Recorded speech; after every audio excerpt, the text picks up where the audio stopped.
आज के इस वीडियो में हम फिर से बात करेंगे रेजिस्टिविटी पे और हम ये देखेंगे किसी भी कंडक्टर का जो रेजिस्टेंस है वो उसके लेंथ और उसके क्रॉस सेक्शनल एरिया पे किस तरह से डिपेंडेंट है। जबकि लास्ट वीडियो में भी हमने रेजिस्टिविटी पे ही बात किया था। हमारा जो अप्रोच था वो उस समय थोड़ा अलग था। हमने इंटरनल व्यू लिया था वहां पर कि मॉलिक्यूलर लेवल पे या फिर कहें फ्री इलेक्ट्रॉन्स के साथ क्या हो रहा है कि जो रेजिस्टेंस है वो लेंथ पे उस हिसाब से डिपेंडेंट हो रहा है, उसके क्रॉस सेक्शनल एरिया पे डिपेंडेंट होता है, वो हमने देखा था। आज के इस वीडियो में हमारा अप्रोच जो होगा वही फैक्टर्स, रेजिस्टेंस के वही फैक्टर्स को समझने का वो अप्रोच थोड़ा अलग होगा। ये अप्रोच आपको एनसीईआरटी के बुक में दिखेंगे। यहां इस वीडियो में एग्जैक्ट एनसीईआरटी का जो डेटा है उसे यूज नहीं किया जाएगा, बल्कि थोड़ा बहुत मॉडिफिकेशन के साथ उसे यूज किया जाएगा। तो चलिए देखते हैं, जैसे कि हमने लास्ट वीडियो में भी बात किया था कि रेजिस्टिविटी, इसे अगर आपको समझना है तो आपको समझना होगा कि रेजिस्टेंस किसी भी एक रेजिस्टर का या फिर कहे कंडक्टर का, रेजिस्टर का जो रेजिस्टिविटी है या फिर कहे रेजिस्टेंस है, एक रेजिस्टर का जो रेजिस्टेंस है ये किन तीन फैक्टर्स पे डिपेंडेंट है। ये जो रेजिस्टेंस है ये इसके लेंथ पे डिपेंडेंट होता है, कंडक्टर के लेंथ आप बढ़ा दे। अगर मान ले एक आयरन का ही एक इस तरह का बार है, अगर आप इसका लेंथ को बढ़ा देते हैं, वही आयरन से बना हुआ एक ब्लॉक, एक दूसरा ही ब्लॉक, जबकि दोनों केस में जो है क्रॉस सेक्शनल एरिया जो है वो सेम है लेकिन लेंथ अलग अलग है, तो आप ये पाएंगे जो रेजिस्टेंस होगा इस केस में ये कम होगा और रेजिस्टेंस इस केस में ये ज्यादा होगा। और रेजिस्टेंस साथ ही साथ ये डिपेंड करता है क्रॉस सेक्शनल एरिया पे। जैसे कि मान ले एक सिलिंड्रिकल कंडक्टर है कुछ ऐसा, और उतना ही लंबा एक सिलिंड्रिकल कंडक्टर लेकिन वो ज्यादा थिक हो अगर, तो फिर आप ये पाएंगे रेजिस्टेंस इस केस में ज्यादा होगा और रेजिस्टेंस इस केस में कम होगा। जो ज्यादा चौड़ा होगा उस केस में रेजिस्टेंस कम होगा। उसी तरह से ये मटेरियल पे भी डिपेंडेंट होता है। ये जो रेजिस्टेंस है मटेरियल पे भी डिपेंडेंट होता है। फॉर एग्जांपल कि मान ले एक आयरन का बार है और same dimension, that mean same cross sectional area और सेम लेंथ का अगर आप एक कॉपर बार लेते हैं, ये आयरन है ये कॉपर है, तो दोनों केस में जो है रेजिस्टेंस जो है ये डिफर करेगा, अलग अलग होगा। ये मटेरियल पे भी डिपेंड करेगा। ये आप आसानी से समझ सकते हैं कि मटेरियल, अलग अलग मटेरियल के लिए उसका जो इंटरनल फीचर होता है, जो बिहेवियर होता है, नंबर ऑफ फ्री इलेक्ट्रॉन्स होते हैं वो अलग अलग होंगे। इसके कारण जो रेजिस्टेंस है वो चेंज हो जाएगा। अब चलिए देखते हैं, हमें जो ये समझना है कि रेजिस्टेंस कैसे लेंथ पे डिपेंडेंट है, कैसे इसके क्रॉस सेक्शनल एरिया पे डिपेंडेंट है, इसके लिए हम इसे समझेंगे कैसे। इस बार हमारा अप्रोच थोड़ा अलग होगा। तो इसके लिए हम क्या करेंगे, सबसे पहले तो एक बार कंसीडर कर लेते हैं, किसी भी मटेरियल का एक बार मान ले। सो ये एक बार है मान ले, इसका जो लेंथ है ये लेंथ L है। चलिए डायमेंशंस लिख लेते हैं। सो ये एक बार है। अब इस बार को हम क्या करेंगे, एक बैटरी के साथ जोड़ देंगे। तो बार जुड़ गया एक बैटरी के साथ कुछ ऐसे। इस बैटरी का जो टर्मिनल पोटेंशियल डिफरेंस है ये V है और इसका जो रेजिस्टेंस है इस ब्लॉक का ये R है रेजिस्टेंस, और टर्मिनल पोटेंशियल डिफरेंस चूंकि V है तो इस टर्मिनल का, इस साइड का या इस एंड का और इस एंड का जो पोटेंशियल डिफरेंस होगा वो पोटेंशियल डिफरेंस V होगा। अब यहां से जो करंट का फ्लो हो रहा है, हमने देखा कि करंट फ्लो कर रहा I, तो यहां पर ओम्स लॉ से हम यहां रिलेशन लिख सकते हैं कि V is equal to I R। ये रिलेशन आप याद रखें। अब हम क्या करेंगे कि ऐसे ही दो ब्लॉक्स कंसीडर करेंगे, तो उसके लिए मैं इसी को कॉपी कर लेता हूं। सो एक ब्लॉक हो गया कुछ ऐसे और दूसरा ब्लॉक कुछ हम ऐसे कंसीडर करेंगे और इसे ऐसे जोड़ देंगे। अब हम क्या करते हैं, अब इसे हम जोड़ेंगे बैटरी के साथ। अब देखिए बैटरी कैसा होगा, यहां पर इस केस में हम जो बैटरी कंसीडर करेंगे वो डबल टर्मिनल पोटेंशियल डिफरेंस का होगा, डबल वोल्टेज का होगा। पिछले केस में इतना वोल्टेज था, इस केस में जो वोल्टेज है ये 2V है। तो आप देखिए इस एंड में और इस एंड में अगर इन दोनों ब्लॉक्स को एक साथ मिलाते हुए आप एक ब्लॉक कंसीडर करते हैं तो आप ये कहेंगे ये जो कॉम्बिनेशन है, इस कॉम्बिनेशन के दो एंड में ये और ये दो एंड, इन दोनों एंड्स के बीच जो पोटेंशियल डिफरेंस है यहां से यहां तक का, ये पोटेंशियल डिफरेंस जो है ये ट्वाइस ऑफ V है, 2V। देखिए बैटरी का भी वही वोल्टेज है। अब देखिए ये जो ब्लॉक है ये बिल्कुल आइडेंटिकल ब्लॉक है इसके साथ, दोनों बिल्कुल आइडेंटिकल है। अब जब आइडेंटिकल ब्लॉक्स है तो यहां से लेके यहां से लेके यहां तक जितना पोटेंशियल ड्रॉप होगा, यहां से लेके यहां तक उतना ही पोटेंशियल ड्रॉप होगा, सेम पोटेंशियल ड्रॉप होना चाहिए क्योंकि आइडेंटिकल ब्लॉक है। सो पोटेंशियल डिफरेंस आप यहां से समझ सकते हैं कि यहां से यहां तक का पोटेंशियल डिफरेंस V होगा, मतलब V पोटेंशियल घटेगा इस पॉइंट से इस पॉइंट तक, फिर इस पॉइंट से लेके यहां तक भी V पोटेंशियल डिफरेंस होना चाहिए क्योंकि दो आइडेंटिकल ब्लॉक्स हैं, तो यहां भी उतना ही सेम पोटेंशियल ड्रॉप होगा। देखिए V plus V is equal to twice of V। यहां से यहां तक जाते हुए V घटा पोटेंशियल और वहां से यहां तक आते हुए फिर से V घटा, तो टोटल कितना घट गया पोटेंशियल? 2V। सो यहां से यहां तक जो पोटेंशियल घटा वो 2V है। अब जैसे कि हमने बात किया था कि ये जो लेंथ था इस केस में ये L था और दो ब्लॉक्स हमने जोड़ दिया तो यहां से यहां तक का लेंथ अब ट्वाइस ऑफ L हो गया। ये टोटल लेंथ जो है ट्वाइस ऑफ L हो गया। अब देखिए क्या होगा, आप एक ब्लॉक को कंसीडर करें, किसी एक ब्लॉक को, तो मैं इस ब्लॉक को कंसीडर कर रहा हूं। इस ब्लॉक के दो टर्मिनल जो है, यहां दो एंड, एक एंड दूसरा एंड, दो एंड में पोटेंशियल डिफरेंस कितना है? V है पोटेंशियल डिफरेंस। तो जब V पोटेंशियल डिफरेंस है दो एंड के बीच, यहां भी सेम केस था, वही ब्लॉक यहां पर रखा गया है, दोनों ही केस में V पोटेंशियल डिफरेंस है। चूंकि ब्लॉक सेम है इसीलिए ऑब्वियस सी बात है इस ब्लॉक का जो रेजिस्टेंस है, पहला ब्लॉक का जो रेजिस्टेंस है, जो कि पिछले केस में हमने R कंसीडर किया था, वही ब्लॉक तो ये है, तो इसका रेजिस्टेंस R है। अब यहां पर देखिए करंट कितना फ्लो करेगा, सेम कंडीशन, आप अगर सिर्फ इस ब्लॉक को कंसीडर करते हैं वो आइडेंटिकल है इस सिचुएशन के। इस ब्लॉक में भी, पहले केस में इस ब्लॉक में भी जो पोटेंशियल डिफरेंस है दो एंड में V है, यहां भी पोटेंशियल डिफरेंस V है, यहां से यहां तक पोटेंशियल डिफरेंस V है और रेजिस्टेंस इसका R है। तो यहां से करंट का जो फ्लो होगा ये करंट I ही फ्लो करेगा, पिछले केस में जितना फ्लो कर रहा था। और ये भी आइडेंटिकल ब्लॉक है, सेम ब्लॉक है, यहां भी सेम केस है। पोटेंशियल डिफरेंस देखिए इस एंड में और इस एंड में V है, इसका भी रेजिस्टेंस R ही होना चाहिए, सेम ब्लॉक है, बिल्कुल आइडेंटिकल ब्लॉक है, सेम मटेरियल से बना हुआ है, तो रेजिस्टेंस R है। तो यहां भी करंट का फ्लो जो होगा ये करंट का फ्लो I होगा।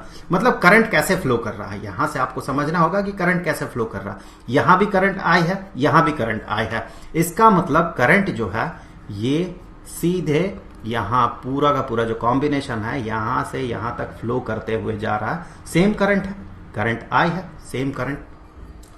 तो यहां इस ब्लॉक के कॉम्बिनेशन में हमें यह देखना है कि रेजिस्टेंस कितना होगा। तो इस कॉम्बिनेशन में हम क्या देख पाएंगे, रेजिस्टेंस कितना है।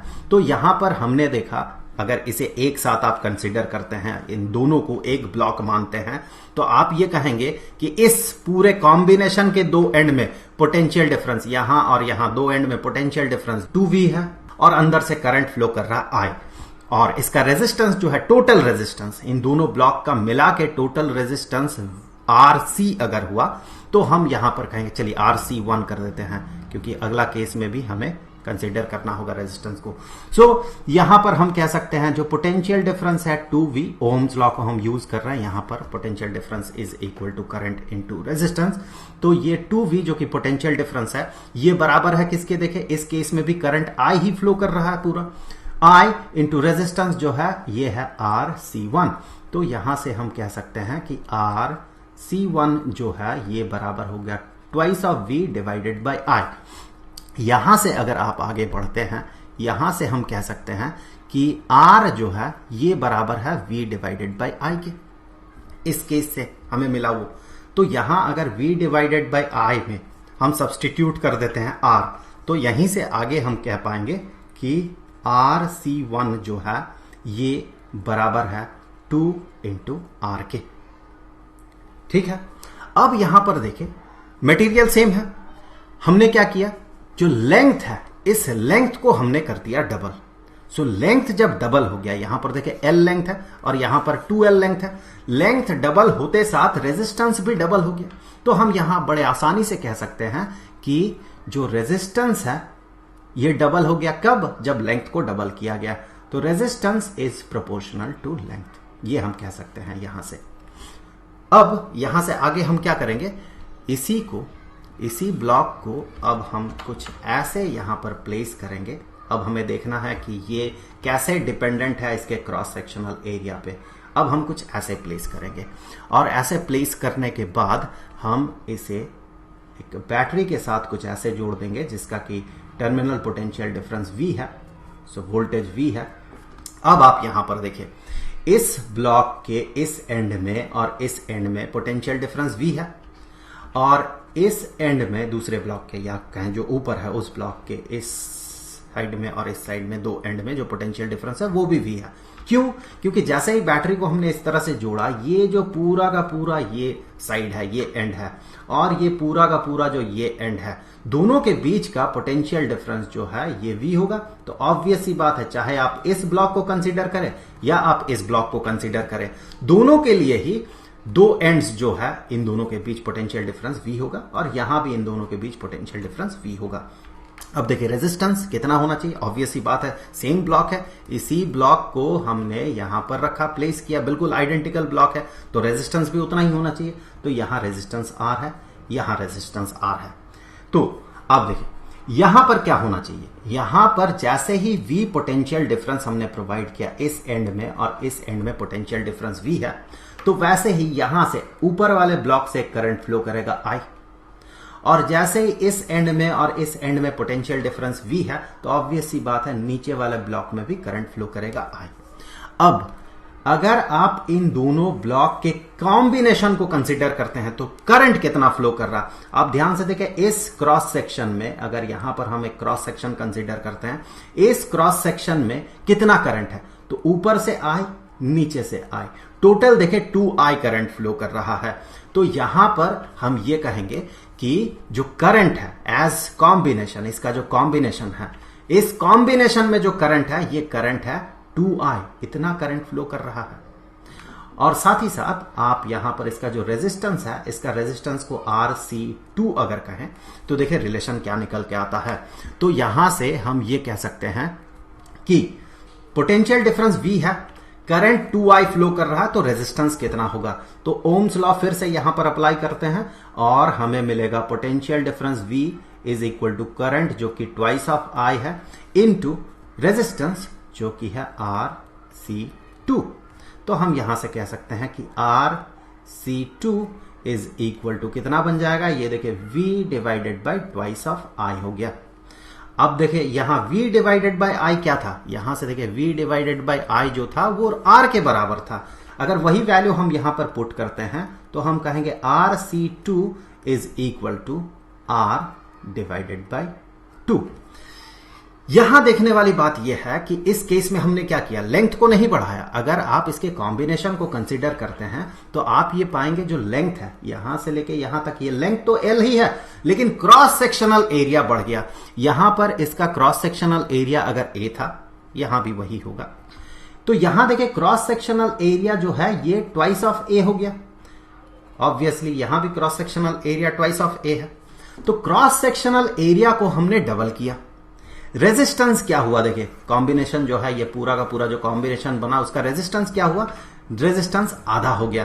तो हम कह सकते हैं क्रॉस सेक्शनल एरिया चूंकि डबल हुआ, रेजिस्टेंस आधा हुआ, तो यहां से हम जो रिलेशन निकालेंगे वो ये होगा कि रेजिस्टेंस जो है ये इनवर्सली प्रोपोर्शनल होगा क्रॉस सेक्शनल एरिया के। देखिए एरिया डबल हो रहा है तो रेजिस्टेंस आधा हो रहा है। तो अब रेजिस्टेंस हमें मिल गया लेंथ के साथ प्रोपोर्शनल है और एरिया के साथ इनवर्सली प्रोपोर्शनल है। तो इन दोनों रिलेशंस को जब हम यूज करेंगे तो हम ये पाएंगे कि रेजिस्टेंस जो है चूंकि लेंथ के साथ प्रोपोर्शनल और एरिया के साथ इनवर्सली प्रोपोर्शनल है, तो हम कहेंगे ये प्रोपोर्शनल होगा L डिवाइडेड बाय A के। अब यहां से आगे हम क्या करेंगे, इस प्रोपोर्शनलिटी साइन को अगर हम सब्सटीट्यूट करते हैं इक्वालिटी साइन से, तो हम कहेंगे जो रेजिस्टेंस है ये बराबर हो जाएगा constant of proportionality rho into L divided by A के। यही जो रो है इसी को हम कहते हैं रेजिस्टिविटी। और रेजिस्टिविटी जो है, रेजिस्टिविटी ये बॉडी का प्रॉपर्टी नहीं होता है बल्कि ये मटेरियल का प्रॉपर्टी होता है। यहां से ये क्लियर शायद नहीं हो पाएगा, ये अगर आप पिछला वीडियो देखे हैं तो आपको ज्यादा क्लैरिटी के साथ समझ में आया होगा कि ये मटेरियल पे क्यों डिपेंडेंट है, क्योंकि बेसिकली ये नंबर ऑफ फ्री इलेक्ट्रॉन्स पे डिपेंड करता है। तो जो भी हो, यहां आप कुछ ऐसे समझ सकते हैं कि अगर डायमेंशन की बात हो तो डायमेंशन हमने यहां पर लेंथ के साथ किस तरह का रिलेशन है वो हमने पता लगा लिया, एरिया के साथ किस तरह का रिलेशन है वो भी हमने पता लगा लिया। तो ये जो कांस्टेंट ऑफ प्रोपोर्शनलिटी है, ऑब्वियस सी बात है, ये लेंथ और एरिया पे डिपेंडेंट नहीं है। दैट मीन बॉडी के डायमेंशन पे डिपेंडेंट नहीं है। ऑब्वियसली ये किस पे डिपेंडेंट होगा फिर? अगर बॉडी के डायमेंशन पे ये डिपेंडेंट नहीं है तो ऑब्वियस सी बात है बॉडी का जो इंटरनल बिहेवियर है उस पे वो डिपेंडेंट है। अब बॉडी का इंटरनल बिहेवियर, अगर आयरन का दो ब्लॉक्स है, एक छोटा एक बड़ा, तो आयरन का इंटरनल बिहेवियर जो होगा, दैट मीन मोर प्रिसाइजली कहे तो number of free electrons per unit volume, तो वो जो प्रॉपर्टी है वो छोटे ब्लॉक में भी जितना होगा बड़े ब्लॉक में भी उतना ही होगा। दैट मीन हम यहां से ये कह सकते हैं कि ये जो प्रॉपर्टी है, ये प्रॉपर्टी डिपेंडेंट है मटेरियल पे, उसके डायमेंशन पे नहीं है, जिसे कि हम कहते हैं रेजिस्टिविटी। अब अगर आपको इसे डिफाइन करना है तो आप कुछ इस तरह से डिफाइन कर सकते हैं। आप लेंथ को मान ले 1 यूनिट का, लेंथ 1 यूनिट का हो गया और एरिया भी अगर 1 यूनिट का हो गया, तो आप ये पाएंगे कि न्यूमेरिकली आर ये बराबर हो जाएगा रो के। वैसे यहां पर इक्वालिटी साइन यूज करना बड़ा रिस्की होता है, तो इसीलिए मैं ये कह दे रहा हूं ये न्यूमेरिकली इक्वल होगा। न्यूमेरिकली इसका जो यूनिट होगा इन दोनों का अलग अलग होगा, सो न्यूमेरिकली दोनों बराबर होंगे। तो हम कुछ ऐसे कह सकते हैं कि अगर कोई बॉडी हम ऐसा कंसीडर करते हैं जिसका कि लेंथ 1 यूनिट का हो और उसका क्रॉस सेक्शनल एरिया 1 यूनिट का हो, तो उसका रेजिस्टिविटी न्यूमेरिकली बराबर होगा रेजिस्टेंस के। तो किसी भी मटेरियल का रेजिस्टिविटी पता करने के लिए हमें क्या करना होगा? यूनिट लेंथ का और यूनिट क्रॉस सेक्शनल एरिया का उसी मटेरियल का एक ब्लॉक हम कंसीडर कर लेंगे, उसका जो रेजिस्टेंस होगा वही उस मटेरियल के रेजिस्टिविटी के बराबर होगा। न्यूमेरिकली, मैं फिर से बता दूं, न्यूमेरिकली बराबर होगा, क्योंकि रेजिस्टेंस और रेजिस्टिविटी दो अलग अलग फिजिकल क्वांटिटीज है जो कि हम एक साथ बराबर नहीं कह सकते, कभी एक साथ मिला नहीं सकते हैं। तो जो भी हो, बेसिकली मुझे लग रहा है कि आपको एक बेसिक आइडिया हो गया होगा और आगे के वीडियोस में हम आगे और भी बहुत सारे मुद्दों पे बात करेंगे, जैसे कि कंडक्टेंस हो गया, कंडक्टिविटी हो गया, और ओम्स लॉ का जो और भी जो अलग तरह का स्टेटमेंट्स है, और भी जो एक स्टेटमेंट में हमने बात किया था, इसके और भी अलग अलग तरीके के स्टेटमेंट्स हैं, उन स्टेटमेंट्स पे हम बात